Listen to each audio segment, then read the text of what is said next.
Bonjour à tous, donc je suis Vincent Langowski, comme l'a dit Olivier, chargé de mission au CESTP Aract, futur Aract Hauts-de-France.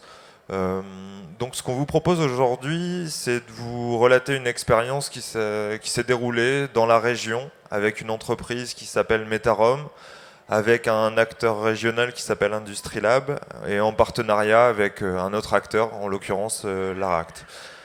Juste deux mots pour introduire l'Aract, ce qu'on fait, parce que je ne suis pas certain qu'on nous connaisse. Voilà. Donc, l'Aract, c'est une association régionale qui a vocation à accompagner les entreprises sur sur le développement des projets qu'elles accompagnent, avec un volet accompagnement conditions de travail, amélioration des conditions de travail, mais aussi avec un volet sur lequel on est moins connu, qui est le développement aussi de la performance des organisations.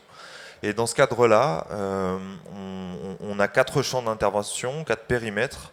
On fait de l'appui individuel aux entreprises, ça c'est notre premier périmètre. Le second, c'est l'expérimentation d'outils, de méthodes, notamment innovantes, et c'est l'objet de notre discussion juste après. Et puis nous avons aussi 2 autres volets le premier visant à diffuser et à mettre en avant les démarches qu'on peut être amené à conduire en entreprise, et puis le dernier qui est plus une logique d'étude et de veille sur les évolutions et les transformations du travail. Alors je vais tout de suite passer la parole à ma voisine, en l'occurrence Estelle Grière, donc pour nous présenter un peu qui vous êtes et ce que vous faites chez Metarom. Donc Estelle Grière, je représente la société Metarom France qui se trouve à Beauve. Donc nous ne fabriquons pas des bonbons. Alors c'est quoi la vérité? Alors la vérité, nous sommes créateurs de solutions aromatiques pour les industriels et de caramels. Donc on produit des arômes et des caramels pour les sociétés telles que les boulangeries, viennoiseries, pâtisseries, les chocolateries. Donc on fabrique pour les personnes qui vont faire des bonbons. Ça donne quand même envie. Ben, faut pas venir tous les jours. Alors. Faut pas rester trop longtemps sur les postes de travail parce que sinon, pour le coup, ça donne vraiment envie. Ouais, tout à fait. Donc, je vais faire une petite présentation de la société. Ouais, tout à fait. Donc, comme je vous l'ai dit, on a 2 métiers, les arômes et les caramels. Nous sommes sur Beauve 150 personnes. Nous avons un service R&D qui travaille pour nos 9 filiales. Donc nous sommes présents dans le monde entier, donc en Belgique, en Australie, au Maroc, en Colombie, et nous venons d'ouvrir au Canada. Donc voilà. Vos clients, c'est qui concrètement, avec qui vous travaillez? C'est de l'agroalimentaire, donc c'est les industriels qui produisent? C'est que des industriels qui produisent, essentiellement des sociétés agroalimentaires. Merci. Je vais passer maintenant la parole à Jérôme, donc Jérôme Olive, Industrilab. Industrilab, c'est quoi? C'est qui? C'est où? Alors Industrilab, oui, c'est une plateforme régionale d'innovation industrielle. On n'est pas très loin d'ici, on est voisins, on est à Albert, enfin Méault, sur le pôle hydraulique et mécanique d'Albert. Le rôle d'Industrilab, donc c'est une plateforme régionale, c'est un bâtiment qui appartient à la région, c'est 9000 m² dédiés à l'innovation industrielle. Donc on est en plein dans l'usine du futur. On reçoit dans nos murs, on a 2 vocations. La première, c'est d'héberger des services de R&D d'entreprise. Donc on a aujourd'hui toute la R&D de Stelia qui est chez nous. On a des bureaux d'études aussi qui sont installés. On a du Airbus. Et on héberge aussi, de l'autre côté, un lycée professionnel, qui est le lycée Henri Potez d'aéronautique. Donc le but d'Industrilab, c'est de mutualiser un lieu pour innover, des moyens.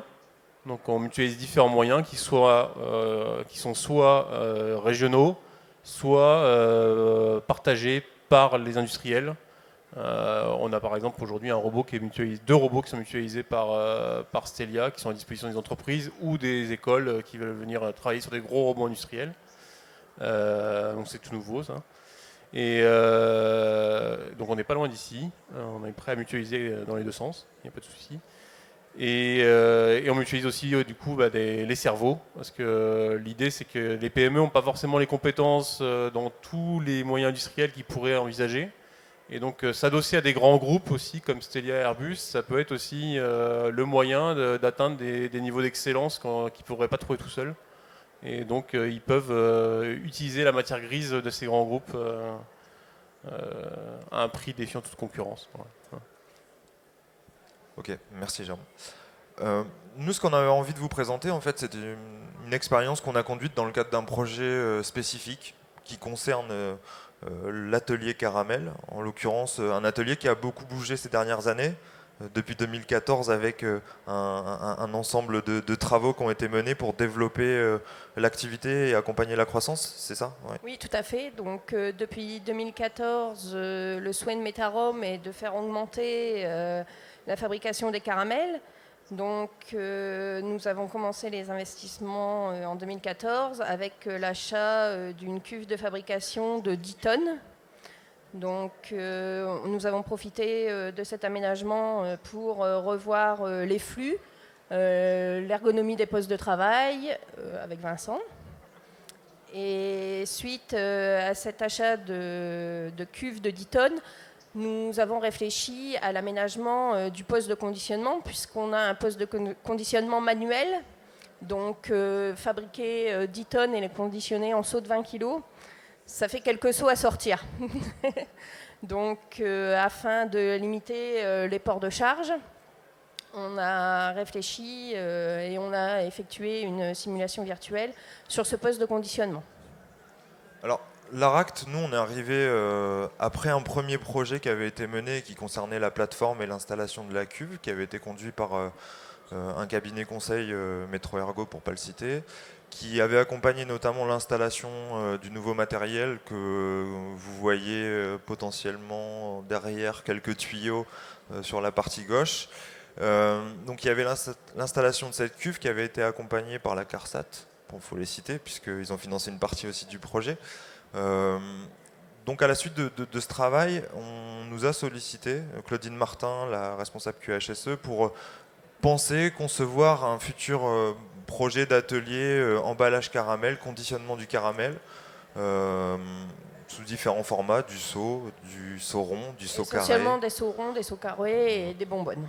Voilà. Et nous, on est intervenu en amont de ce projet de conception en se disant qu'il y avait peut-être une opportunité à travailler dans un premier temps entre Métarom et nous sur l'identification d'un projet, de quoi on a besoin finalement, essayer de circonscrire un peu le périmètre du futur investissement qui est en train de se mener, de définir les besoins matériels, immatériels et notamment les problématiques qu'on pouvait retrouver et qu'on voudrait éviter à l'avenir dans la situation future. Et dans ce cadre-là, plutôt que de travailler sur des modèles assez usuels de conception qu'on utilise habituellement, à savoir de la maquette papier-carton, de la simulation sur plan, on s'est tourné vers Industrilab en se disant que ça pouvait être une bonne opportunité pour une collaboration sur un projet qui a priori n'était pas spécifiquement hyper compliqué, mais qui pouvait ouvrir une collaboration assez intéressante entre des entreprises de l'industrie agroalimentaire, Industrilab, l'ARACT, pour essayer de mailler et de développer une offre de services commune. Donc on est parti de ce constat, c'est-à-dire on fait de la fermeture manuelle de seau, on a des charges qui peuvent aller de 20 à 30 kg et qui vont se multiplier avec l'arrivée d'un nouveau matériel, en l'occurrence une cuve de 10 tonnes. Et puis on a une contrainte spatiale forte parce qu'on est dans un environnement existant. On ne peut pas bouger les murs et bouger les pylônes. Et puis, on est dans une logique où on va essayer de limiter tout un tas de contraintes, emballage, stock, etc. Voilà. Oui. Juste une petite question, Ouais. ça veut dire quoi fermeture manuelle des seaux au maillet? Ça ressemble à quoi cette opération? C'est avec un maillet, il donne 8 coups de maillet sur le couvercle du seau pour pouvoir le fermer hermétiquement. Okay. Ouais, donc ça a l'air fatigant pour moi. Ça a l'air fatigant, ouais. C'est plutôt Ça pas mal. l'est. Alors ça fait de la musique dans l'atelier. Et puis, en après, il faut fonction, porter le seau pour le mettre sur la palette. C'est ça. Mais il n'y a pas plus simple que ça? C'est l'objectif C'est du travail. l'objectif du D'accord. travail. C'est vraiment l'objectif du projet. Alors, en fait, le projet, peut-être que Estelle, vous pouvez en dire un mot, ce sera plus Donc en simple. fait, on avait déjà pré-réfléchi en interne à 3 solutions différentes qu'on a ensuite mis en simulation en réalité virtuelle. Donc en fait, on avait réfléchi à une première proposition qui était celle d'un convoyeur droit. Donc pour nous, l'avantage c'était d'avoir énormément de stockage palette au niveau du sol, mais par contre, on avait un espace de stockage sur le convoyeur très très limité. Donc on peut le voir là, on pouvait faire une accumulation de 4 seaux maximum. Donc comme c'est le même opérateur qui conditionne et qui paletise, il aurait dû changer régulièrement de poste de travail. On avait le deuxième projet qui était un projet à 90 degrés. Donc pareil, l'avantage d'avoir un tout petit peu plus de stockage de seaux, mais par contre moins de palettes au sol, et qui nous permettait aussi d'avoir des flux un peu plus importants. Et le dernier projet qui était le retour à 180, où là, ça a été on a effectué les 3 simulations en réalité virtuelle et on est resté sur ce projet. Donc en fait, on voit qu'on arrive à accumuler une palette complète de seaux sur le convoyeur, ce qui permet à l'opérateur de réaliser son conditionnement, de conditionner une palette, d'effectuer le conditionnement pour sa palette et ensuite d'effectuer la palettisation. Donc, pour être sûr que j'ai bien compris, donc, le conditionnement il se fait Ici, sur l'arc de cercle. Voilà, ou ici en fait c'est l'arrivée matière. Donc vous l'arrivée du retrouvez sur caramel. les 3, l'arrivée du caramel qui descend par un système avec une pompe électrovanne. Et une buse électrovanne. Voilà. Et ce que vous nous disiez, c'est que c'est la même personne qui va remplir les seaux de caramel et qui va ensuite les poser sur chaque palette. C'est ça. Tout à fait. C'est ce qui se passe déjà aujourd'hui en fait. Simplement, l'idée c'est de supprimer la fermeture au maillet, de pouvoir accumuler un certain volume de seaux sur la ligne de conditionnement et de supprimer aussi un autre geste qui est celui du déplacement des seaux de 25 à 30 kg. Voilà, avec ce que vous voyez ici, c'est-à-dire un bras préhenseur qui permettra de déplacer la matière. Alors, avant de continuer sur la solution, et ce qu'on a imaginé, je me tourne vers Jérôme parce que comment ça se passe quand moi je suis industriel et que j'ai envie de simuler ou de quoi j'ai besoin, comment ça se travaille avec Industrilab finalement? Alors, il y a 2 solutions. C'est soit on est quelqu'un d'habitué à la CAO et on en fait tous les jours dans ses ateliers, parce on modifie souvent ses ateliers et on a une culture à CAO. CAO Conception assistant par ordinateur. Ouais, voilà. Ça veut dire qu'on dessine tout ça sur un ordinateur. Pardon ? Ça veut dire que vous dessinez cette modélisation sur un ordinateur. Et en fait, je parle du client là. C'est soit lui, il sait le faire, soit il sait pas le faire. Ça en a un plus dans le cas de Metarome. Metarome qui avait donc fourni ces 3 modèles, c'est pas de la CAO, ça ressemble à la CAO, mais en fait c'est fait avec SketchUp, avec Google SketchUp. Mais du coup, c'est pas industrialisable pour passer en réalité virtuelle directement. Soit on utilise des logiciels de CAO, pour pas les citer, les plus utilisés en France, c'est SolidWorks et Katia, qui permet de modéliser des machines, des produits. Et donc là, on peut passer directement de ces logiciels à nos logiciels, à nous de réalité virtuelle, en un coup. Là, c'est pas directement exploitable dans ce cas-là. Donc, en général, je vais d'abord faire une visite dans l'atelier.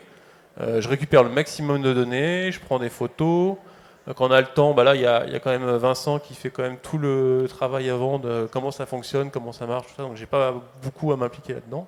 Juste à voir surtout l'environnement pour essayer de reproduire quelque chose qui pourrait ressembler au futur.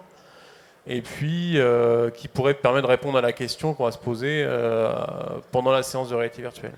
Donc là, je suis parti en fait de ces 3 modèles-là et j'en ai modélisé. Donc je les ai tous modélisés. Tu peux passer à la suivante, je pense. Ouais. Voilà. En gros, ça ressemble à ça à la fin. Voilà. On se balade en réalité virtuelle dans ce schéma-là. Donc du coup, pour pas perdre de temps, on va pas reproduire tout l'atelier. On va reproduire que le bout de chaîne qui nous intéresse. Et on essaie de faire en sorte que ça ressemble un peu à ce que ça va être à la fin, donc des tapis à rouleaux, les seaux, le préhenseur, les palettes, délimiter des zones. La zone verte, c'est une zone qui avait été déterminée par vous avant, c'est la zone du préhenseur.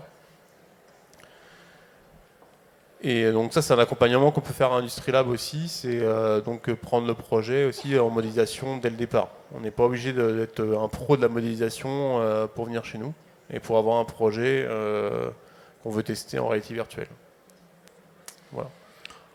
L'idée pour nous de travailler avec Industrie Lab, c'est qu'on a un travail à l'ARACT qui est préparatoire à ce qu'on va faire et ce qu'on va vous montrer juste après, c'est-à-dire la simulation et le moment où on passe sur la visualisation des conditions de travail futures, quoi. Et nous, on intervient plus sur la définition des besoins, l'organisation potentielle, et ce que nous a présenté tout à l'heure Estelle, c'est 3 scénarios finalement qu'on pourrait imaginer comme exploitables dans les conditions futures de travail, mais qu'on a besoin de passer au crible d'un certain nombre de contraintes qui peuvent exister pour voir si c'est finalement ce qu'on propose et l'investissement qu'on va réaliser, il est tenable, à quel coût, selon quelles conditions, quoi. Voilà. Allez-y, hein, si vous voulez compléter, c'est bon. Alors, on vous a mis quelques photos, il y aura aussi quelques vidéos pour que vous vous rendiez compte un peu de l'environnement. Donc là, vous avez sur la partie gauche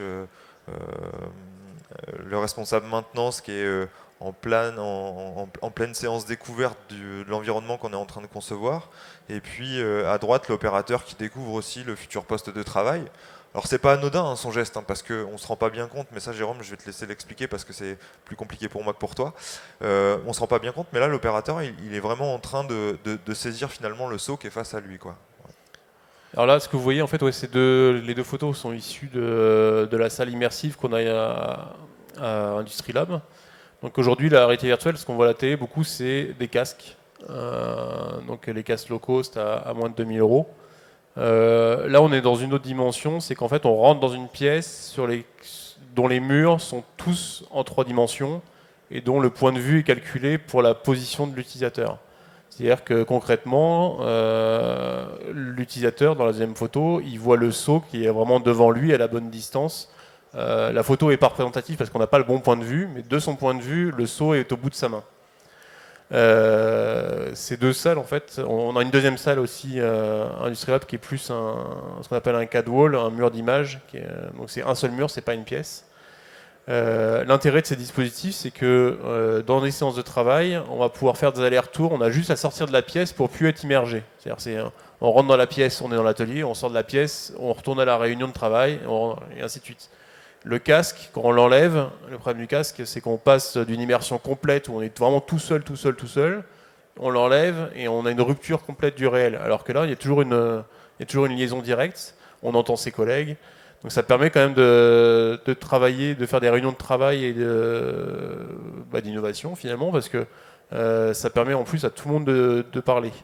Là, ce qu'on n'a pas dit, ce qui est important en fait quand on fait ce genre de session, c'est de venir avec tous les acteurs de la chaîne, donc du compagnon qui va travailler sur la chaîne, au directeur de la maintenance, directeur de la prod, le chef d'équipe, responsable qualité, tous ces gens-là ont quelque chose à dire.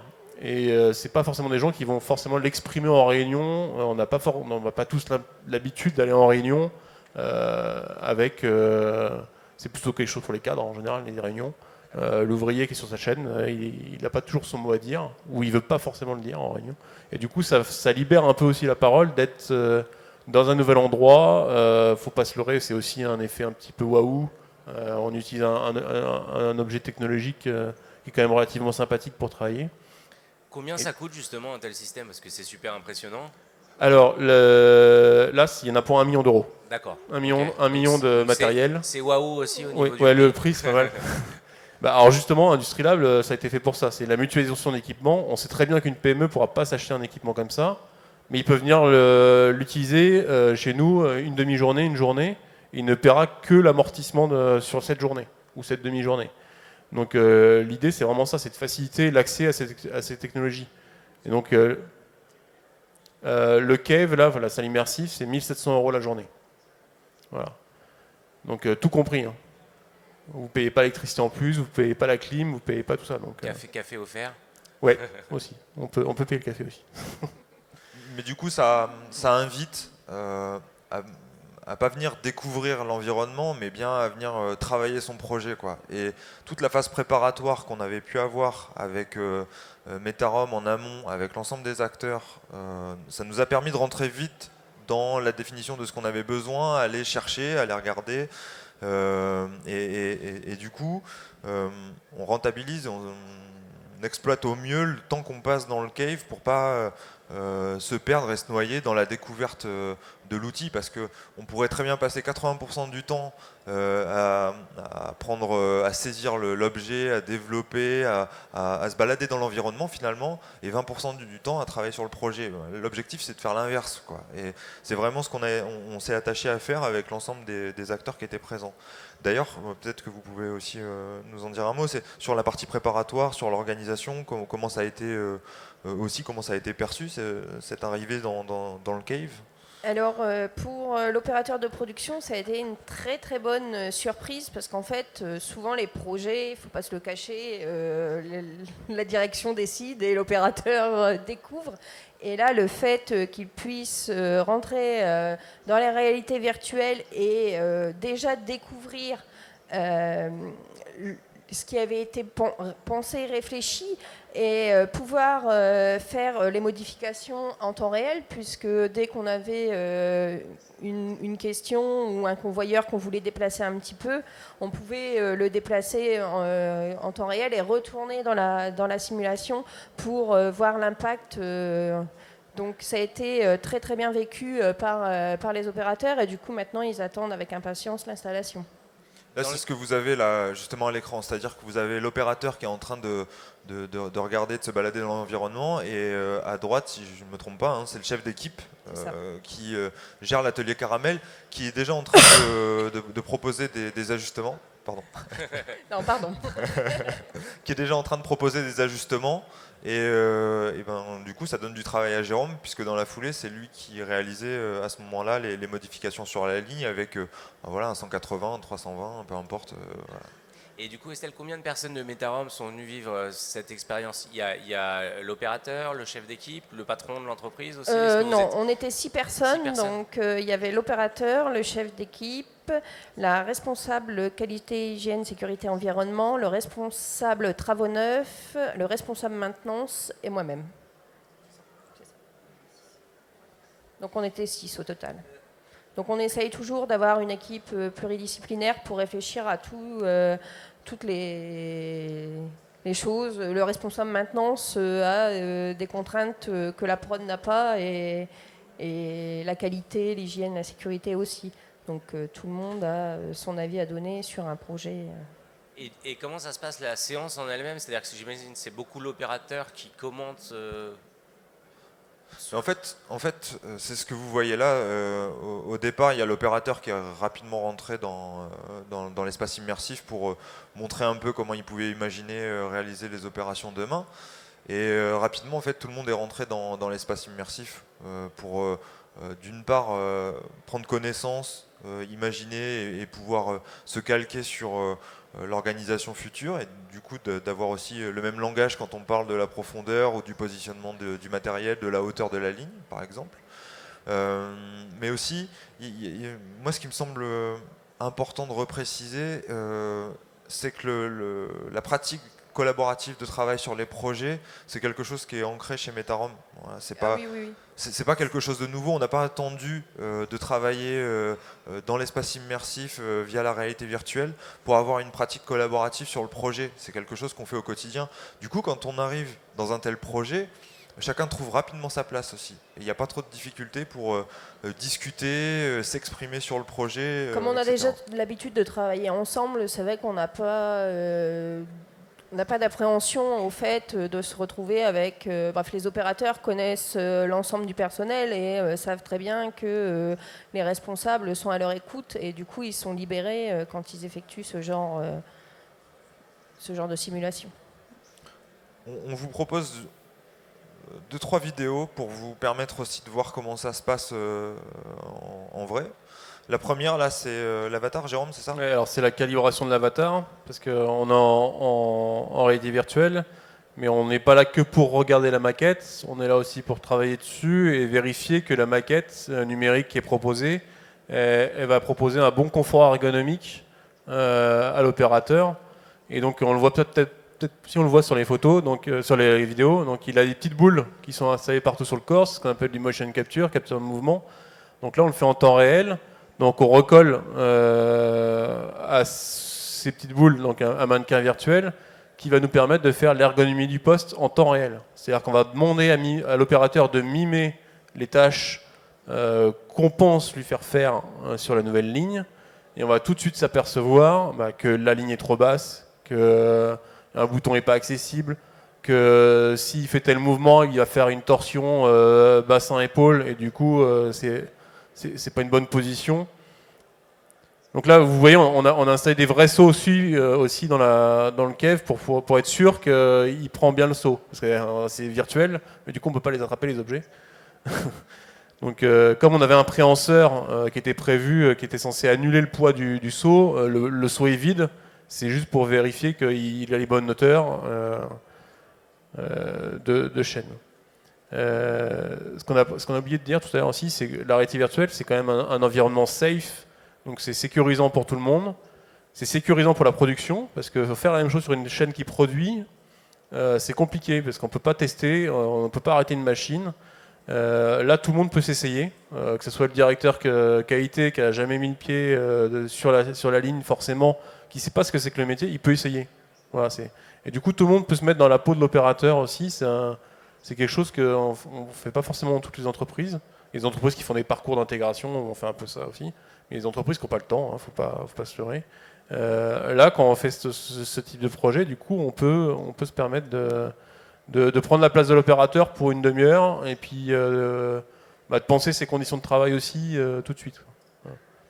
Je crois qu'il y a encore des vidéos. Là, ce que l'on voit, c'est justement la simulation de certaines activités, des choses que vous connaissez dans les entreprises, du port de charge, du déplacement de matière. Celle qu'on vient de voir, c'était effectivement un opérateur qui était en train de déplacer de la matière. Et là, on simule une deuxième activité qui était le démarrage du saut à partir de son remplissage. Donc c'est aussi une dimension assez intéressante parce que les marqueurs rouges, ça nous permet de regarder du côté de l'ergonomie ce qu'on peut avoir comme impact physique sur l'opérateur. Voilà. Donc c'est à prendre en compte aussi dans la réflexion globale dans l'ensemble de la conception et de l'implantation d'un atelier, mais d'une ligne ou d'une machine, de voir quels impacts cela peut avoir sur la santé de l'opérateur qui est en train de réaliser telle ou telle tâche, quoi. Juste que pour commenter les deux vidéos, l'avatar, là, il est mu en temps réel par l'opérateur qui fait la même opération dans le kev. C'est le poste de contrôle, et c'est là-dessus qu'on voit en fait l'avatar de l'opérateur. Et en temps réel, il y a les membres qui s'allument en vert, tout va bien, en marron, orange, c'est pas terrible, et en rouge, c'est une position qui, si elle est répétée ou si elle est statique, risque d'entraîner des TMS. Et donc ça, le logiciel nous le dit automatiquement. Donc c'est une grande aide pour les ergonomes, parce que ça évite de faire des relectures complètes de vidéos pendant des heures. Et là, on fait l'action, on peut la corriger tout de suite. C'est-à-dire qu'on peut modifier la chaîne en direct, la baisser, la lever, bouger un bouton, refaire mimer l'action, et voir tout de suite l'action corrective. Et c'est quelque chose qu'on ne pourra pas faire si on a déjà fait la chaîne et qu'on s'intéresse à l'ergonomie finalement après la construction. Voilà. Alors, on arrive vers la fin de notre échange. Simplement, Estelle, du coup, qu'est-ce que vous en avez pensé, quoi ? Quel intérêt vous y voyez à l'utilisation de l'ARV dans le cadre de vos projets d'investissement ? Et qu'est-ce que ça vous a apporté sur ce projet ? Alors sur ce projet, ça nous a apporté déjà beaucoup... Ça nous a évité de faire quelques erreurs, parce qu'on aurait eu un poste de conditionnement beaucoup trop bas par rapport à nos opérateurs, en fait, puisque je crois qu'il y avait un delta quand même de 11 cm de hauteur. Donc on a pu se rendre compte justement, lorsque l'opérateur avait les capteurs, qu'en termes de position, il me semble que c'était au niveau du dos où il y avait un problème. Donc ça nous a permis de rallonger, augmenter la hauteur du convoyeur. On s'est rendu compte aussi de plusieurs mouvements qui n'étaient pas adaptés pour l'opérateur, tels que le lancement de l'approvisionnement du seau, le remplissage du seau. Donc ça nous a permis de faire des améliorations directement et avant les travaux. Parce que souvent, une fois que les travaux sont réalisés, il est trop tard pour faire des modifications.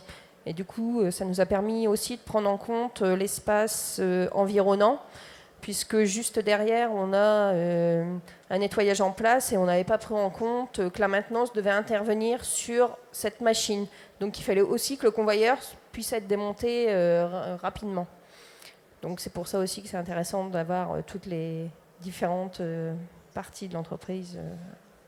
Et je voudrais juste rajouter quelque chose sur les échanges qu'on a eus, sur la dimension humaine des projets qui étaient positionnés par Hicham tout à l'heure dans sa présentation. Moi, ça me semble aussi être important de dire que le projet tel qu'il a été conçu et partagé avec les équipes au sein de Metarom, c'est aussi un bon vecteur pour préparer les futures conditions de travail. On s'est mis d'accord finalement sur un schéma. Quand on va arriver avec la machine, quand on va arriver dans le futur atelier début 2017, quand il aura été installé, finalement on le connaît déjà. Et du coup, il n'y a pas un sentiment de découverte qui peut être parfois frustrant, surtout quand on n'y a pas participé au projet. Et on peut rapidement prendre ses marques, en tout cas pour le chef d'équipe, les opérateurs, ce ne sera pas une découverte, quoi. On connaît déjà l'environnement. Et ça, c'est d'une richesse, moi, qui me semble être très importante. La co-conception des projets, la possibilité de simuler le travail, d'envisager et de modifier en allant sur la première partie quand on est encore en phase de pré-projet, de réalisation de son projet. Pour moi, c'est vraiment d'une richesse importante et l'expérimentation Metarom qu'on partage très largement, y compris avec des étudiants dans le cadre de TD, je pense que c'est aussi quelque chose qu'on peut valoriser. Ça percute, voilà, ça percute vite et ça percute super bien auprès des ingénieurs et futurs ingénieurs. Simplement, juste un dernier mot parce que nous, on vous a présenté une vision de la réalité virtuelle qui est celle de l'exploitation dans le cadre d'un projet d'investissement conduit par une entreprise. Aujourd'hui, l'implantation d'une ligne de conditionnement, demain un robot et après-demain un atelier complet, pourquoi pas, rêvons. Mais il y a aussi d'autres exploitations qu'on peut envisager avec la réalité virtuelle quand on est industriel. Alors, chez nous, là, tu as déjà dit une bonne partie. Donc là, c'était vraiment très axé ergonomie comme expérience. On va pouvoir, nous, accompagner à Industrie Lab les industriels sur tout ce qui est déjà revue de projet. Vous créez une nouvelle machine, vous avez besoin juste de discuter autour. C'est un peu la première étape qu'on avait fait au départ, choisir un modèle, par exemple, sans parler d'ergonomie au départ, choisir un modèle de machine, un form factor. Ça, c'est ce qu'on appelle la revue de projet chez nous ou de la CO immersive. On a des logiciels qui permettent de prendre directement dans les logiciels CO et de l'afficher dans le cave ou sur le mur la machine et vous continuez à exploiter Katia ou SolidWorks sur la machine à côté. Donc ça, vous pouvez faire vos modifs en direct, vérifier en direct dans le cave ce qui va pas ou ce qui va. Ensuite, donc, il y a l'ergonomie, il va y avoir tout ce qui est aussi prévision de maintenance. Quand on produit des machines ou des objets complexes, souvent il y a des pièces d'usure, on sait qu'il va falloir les changer tous les 10 000 heures de fonctionnement. On sait en CAO, on sait faire les chemins de pièces, c'est-à-dire pour changer une pièce, on sait quel chemin il va falloir prendre dans la machine avec la pièce, sauf qu'on oublie souvent en fait, qu'il y a un bras au bout de la pièce ou au bout d'outil. Et la réalité virtuelle ici, avec toute la combinaison d'ergonomie, là, nous permet en fait de vérifier que quand on va aller changer la pièce sur cette machine, le tournevis il va passer, la pièce elle va passer, mais le bras de l'opérateur aussi il va passer. Parce que des fois ça peut jouer à quelques millimètres, et puis on ne pourra pas serrer bien la pièce. Et, voilà. Donc ça c'est la maintenance. On va pouvoir faire tout ce qui est formation, notamment tout ce qui est formation au risque industriel, et puis à tout ce qui est perte aussi, mauvais réglage de machines, tout ça. On peut imaginer faire des simulateurs de machines outils qui permettent à l'opérateur de comprendre que ces réglages ont un impact sur la production. Et on n'est pas obligé d'attendre la fin de la production, on peut faire des réglages et puis voir tout de suite le résultat par exemple. Et puis la dernière chose, c'est tout ce qui est marketing innovant. Vous vendez une machine, vous avez envie de vous démarquer de vos concurrents. Vous faites une pré-étude, vous pouvez, au lieu de la montrer sur des plans ou en CAO, ou faire une vidéo non interactive, montrer à votre client sa future machine à l'échelle 1, avec les couleurs qu'il a choisies. On peut même faire un truc sympa avec le café, les cocktails. Voilà. Donc ça c'est pour tout ce qui est industriel. Et puis aujourd'hui à Industrial Lab aussi, on commence aussi à attaquer l'industrie du bâtiment. Et donc avec tout le BIM, tout ce qui est BIM, le numérique pour le bâtiment. Et donc les architectes commencent à venir nous voir aussi pour faire de la revue de projet de bâtiment, parce que visiter un bâtiment c'est quand même plus sympa que de le regarder au 1/100 sur une maquette. Voilà. Ok, merci. Si vous avez des questions, on peut prendre quelques minutes ici ou juste après, comme vous le souhaitez. Ce sera volontiers qu'on répondra tous les trois à vos interrogations. Olivier. Alors moi déjà je trouve ça absolument génial. Je savais pas que ça existait honnêtement, c'est dingue. Bienvenue. Est-ce que Bienvenue en c'est Picardie, dans le Pas-de-Calais, Hauts-de-France. on est totalement dans le futur. Est-ce que vous avez beaucoup d'entreprises qui commencent à utiliser cet outil qui est exceptionnel, ou est-ce qu'on est vraiment dans un cas sur 1 million? Et comment est-ce que vous faites savoir que ça existe? Ici par exemple, mais comment est-ce que vous faites la pub de ce truc qui est incroyable? Alors je vais commencer, tu complètes. Les industriels, les gros industriels exploitent déjà. Il y a des centres de R&D, et là pour le coup, tu seras plus à même de répondre que moi par rapport à ça. Dans les TPE et les PME, j'en connais pas beaucoup. Hein. En l'occurrence, Metarom, c'était la première avec qui on lançait une exploitation, les pionniers de la R&V sur Industrial Lab et les Hauts-de-France, peut-être, je sais pas. En tout cas, ce qu'on essaie de faire, c'est la promotion de notre partenariat, de notre modalité de travail, de notre collaboration, parce qu'on pense sincèrement que ça peut renforcer les projets, les sécuriser, ce qu'on disait en amont. Hein, on est là pour sécuriser le projet et valider ses orientations. Et c'est un vrai support utile, quoi. Aujourd'hui, il y a Metarom. Demain, lundi, après-midi, il y aura une TPE, 27 salariés, qui se lance dans un projet parce qu'elle est déjà passée par d'autres processus d'accompagnement de son projet industriel. On est passé par de la maquette classique et en fait elle a envie d'aller plus loin maintenant avec un nouveau projet qui se présente à elle. On est dans l'industrie chimique et là pour le coup on veut passer par la réalité virtuelle. Moi je la propose maintenant. Je suis pas VRP de la RV. Simplement il y a des avantages à l'utilisation de l'outil que je présente et charge après à l'industriel, au chef d'entreprise, de se lancer ou pas, de ne pas se lancer, mais en tout cas, il y a une demande qui émerge, à mon sens, qui n'est pas encore suffisante, mais on travaille pour que ça puisse continuer à se développer. Alors, oui, comme l'a dit Vincent, les grands groupes sont tous équipés. Hein. Airbus, ils ont une dizaine de salles. La plus belle salle de France, elle est chez PSA à Vélizy.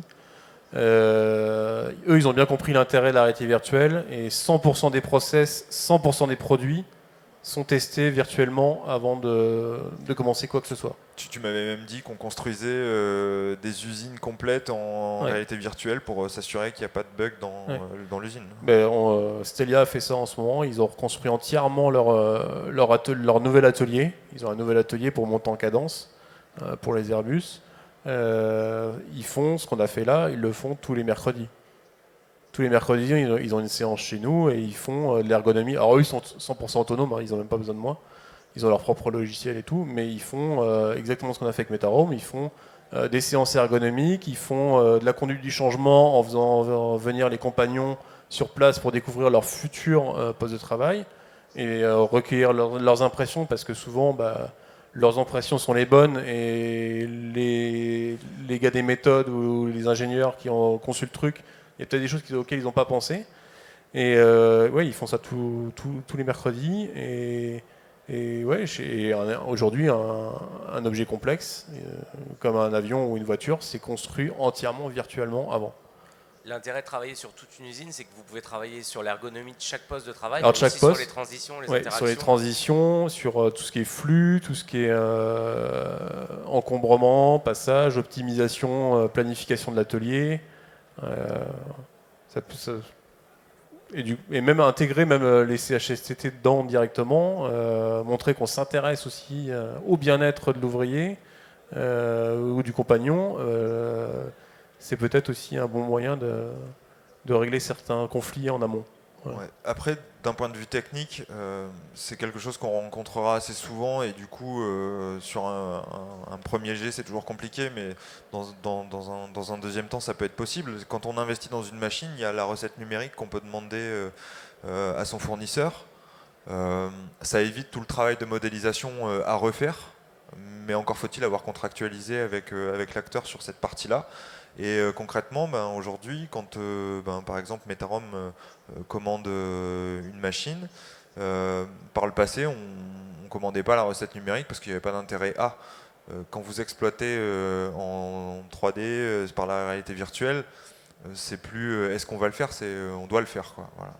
C'est un problème potentiel techniquement, quoi. Ça va arriver, les industriels vont forcer leurs fournisseurs à leur donner les maquettes numériques de 100% de la machine. Et on va être obligé pour les questions de maintenance. Alors après, les PME sont souvent pas en force par rapport aux fournisseurs, donc c'est un peu compliqué des fois de demander, mais ça va devenir, il faut que ça soit une obligation, et puis il faut que les fournisseurs s'y mettent aussi. La recette virtuelle, c'est aux fournisseurs de la proposer. Mais il y a des gens chez nous qui mettent maintenant sur leur ligne, quand ils font une étude de machine spéciale, ils mettent recette virtuelle. Bon, ils mettent un coût, le client le prend ou pas, mais ils peuvent venir chez nous pour présenter sa machine. Voilà. Merci beaucoup.